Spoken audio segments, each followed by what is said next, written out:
It's the 12th of February 2022. And so today there's an ordination ceremony here, Wat Marp Jan, ordaining one monk, one bhikkhu.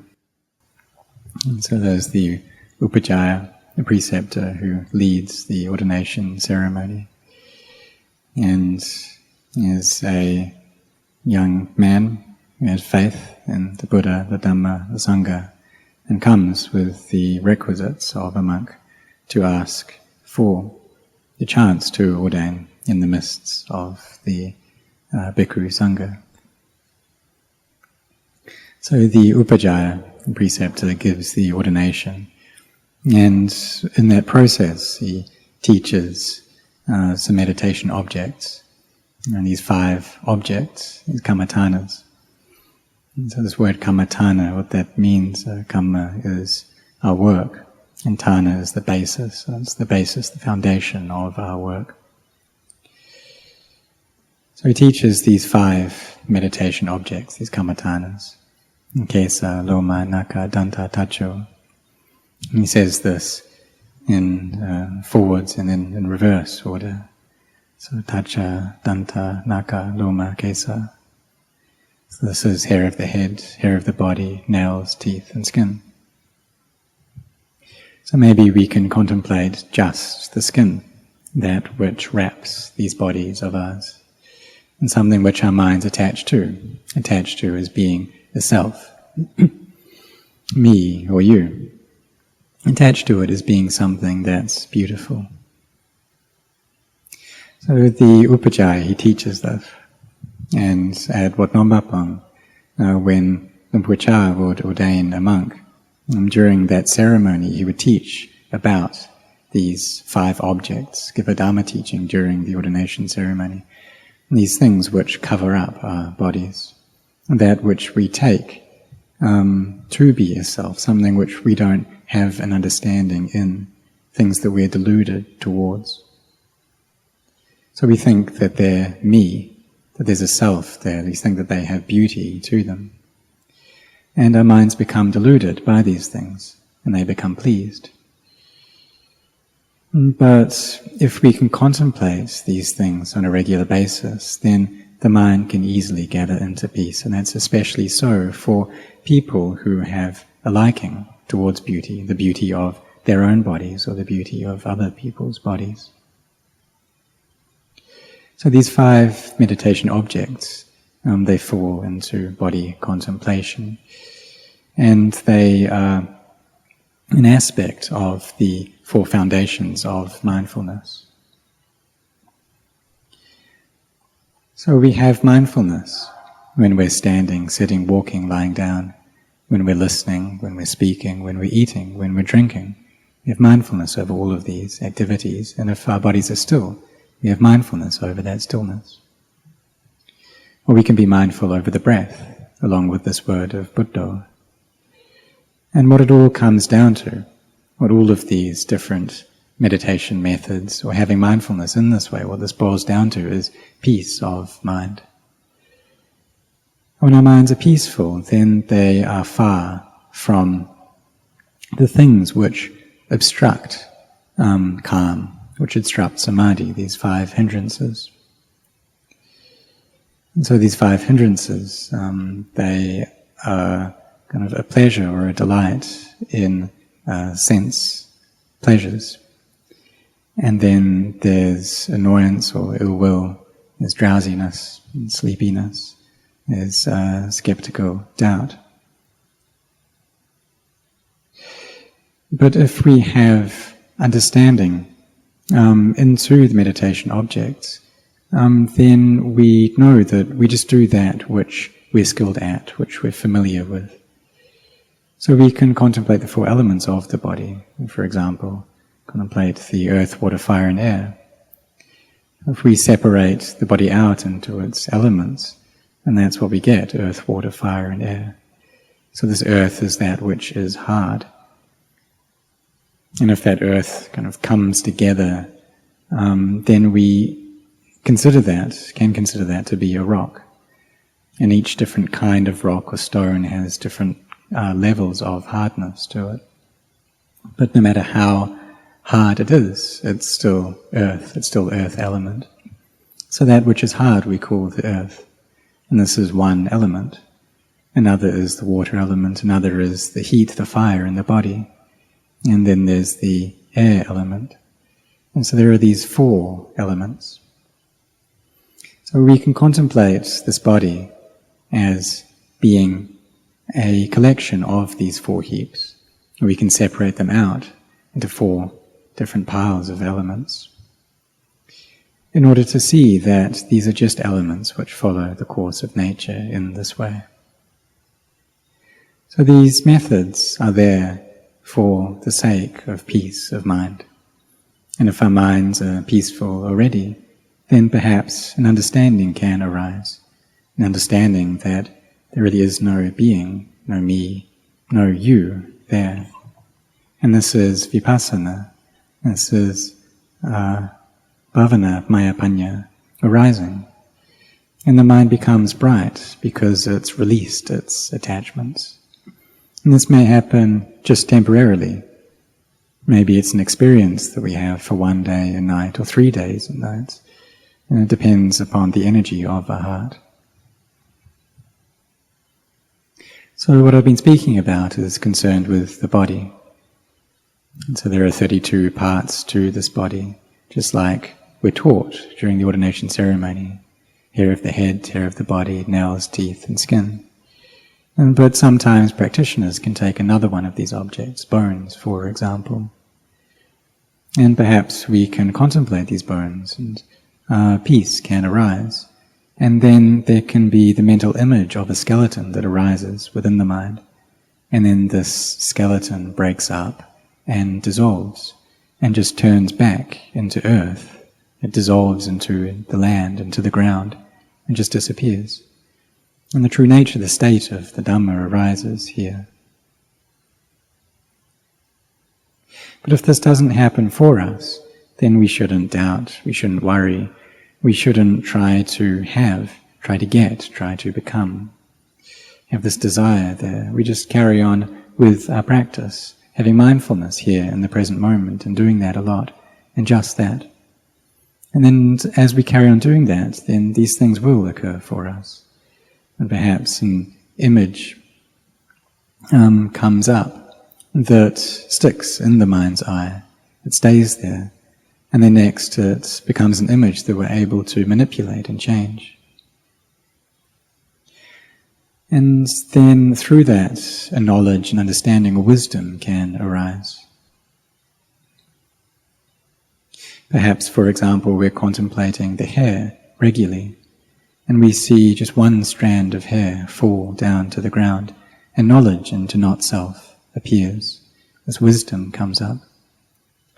Just like Venerable Sivali, one of the great disciples of the Buddha, as he was getting his head shaved for his ordination, then as his head was being shaved and the hair was falling off his head, he attained to the various stages of awakening. Sotapanna and Sakadagami, Anagami, Arahant.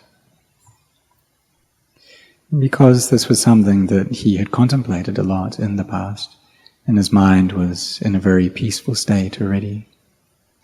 And when the mind is calm like this, then we can see that these things are just elements following the course of nature.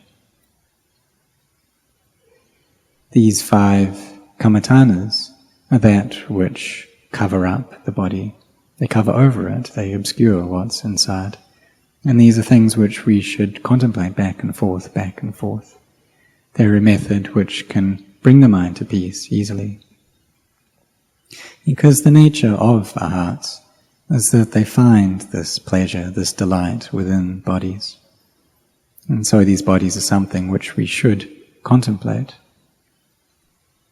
and use this as a main pillar for our practice. Or we can chant, hair of the head, hair of the body, nails, teeth, skin, and go through this, or chant in Pali, the Pali language, Kesa, Loma, Naka, Danta, Tacho. You can go through this back and forth, back and forth. Use this as a meditation word.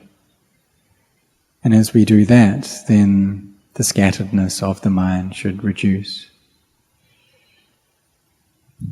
So there was an ordination today, and Rinpoche, during the ordinations, he would train the monks about this, taking the mind to contemplate the body.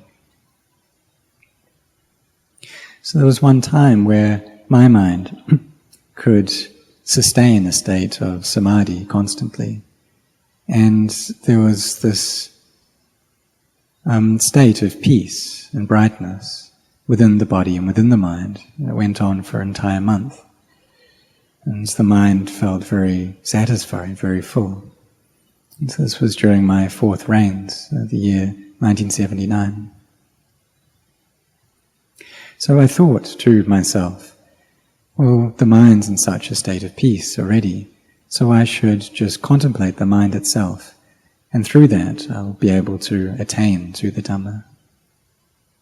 I thought that my mind had so much energy, and these are the kind of thoughts that we gain when our minds are in an energetic state like this. And we become deluded by our own thoughts. But fortunately, often it's not kind of a heavy delusion that we get into. So Rinpoche, he said, when I asked him about this, to contemplate the body. But I thought that, well, this body, it's just so coarse, and my mind is so subtle, so surely I should be contemplating my mind. But really, in order to be able to do that, we need very firm samadhi. If the samadhi is just on that level, then we're not yet able to effectively look at the mind. So we should come back to contemplating the body. And we can look at our minds, we can see whether there's any greed, there's any hatred or delusion present within them.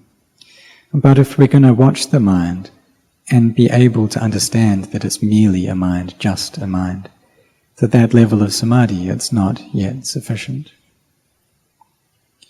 To be able to do that, to see the mind as just a mind, the mind needs to have a very full level of samadhi. It needs to be in a very energetic state, to the point where you can sustain jhanas constantly.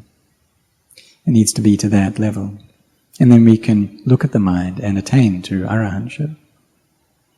But if it's not yet there, that samadhi is not enough, then we take the mind to contemplate the body, and we do that beforehand. And to see the body as just a body, not a being, not an individual, a self, a me or a you. Or we can look at Vedana, because Vedana is also something which is very important, these feelings.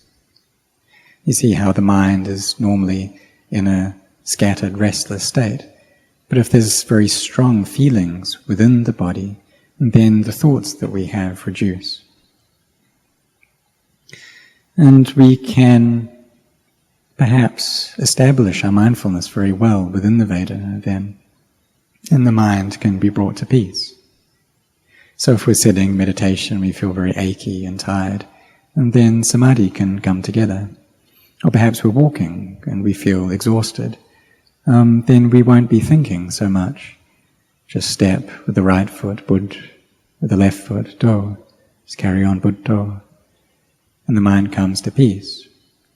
And you can recite this word, Buddha, Buddha, Buddha, a lot until it just disappears, and the mind settles down into calm, because it's not thinking about anything else.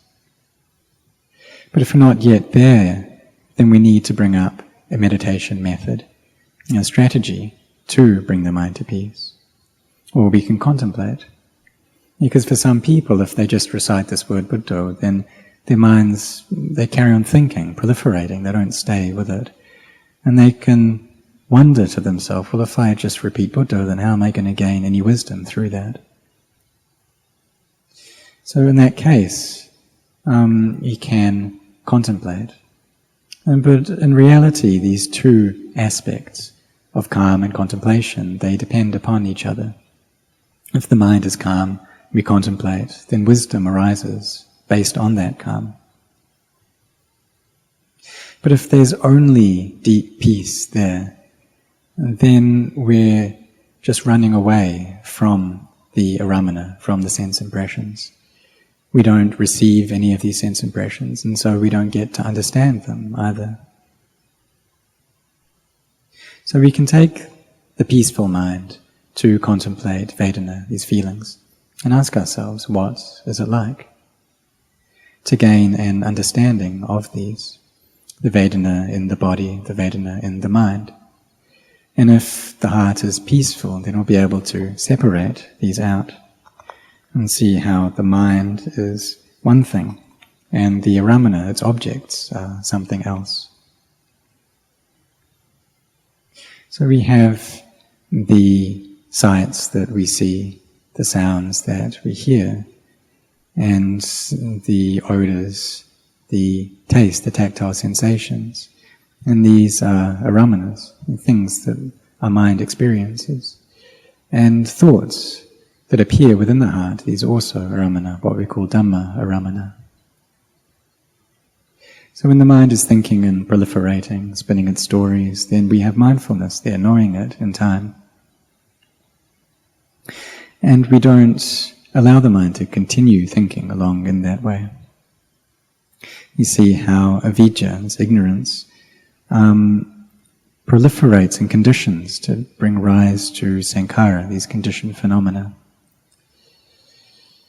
But when the mind is in a still state, then it will gain a knowledge in time of this process of dependent origination, how suffering appears within the heart. So we train our minds in this way. So today there was this ordination ceremony. The preceptor gave these meditation objects, and these are something which it's important for us to firmly train ourselves in, to have mindfulness over.